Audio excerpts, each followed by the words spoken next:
Keputusan DPR RI untuk membentuk panitia khusus terkait pelaksanaan haji menjadi kewenangan legislatif dan pemerintah akan melihat seperti apa hasil dari pansus haji.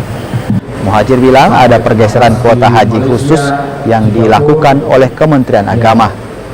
Mantan Menteri Pendidikan dan Kebudayaan ini mengaku sudah melakukan evaluasi dan meninjau secara langsung proses pelayanan pada jemaah haji. Kan Pak, apa ada kuota yang digeser oleh Kemenhub? Ada, tapi itu persoalan teknis.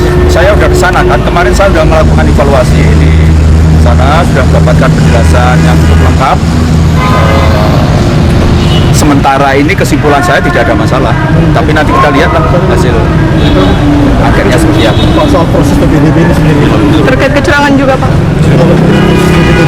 Ya memang saya minta masing-masing daerah menyusun membuat satgas. Saya sebenarnya sudah mengajukan permohonan kepada Presiden, tetapi kan ada proses penyelarasan di kementerian-kementerian terkait, sehingga sampai sekarang belum turun ke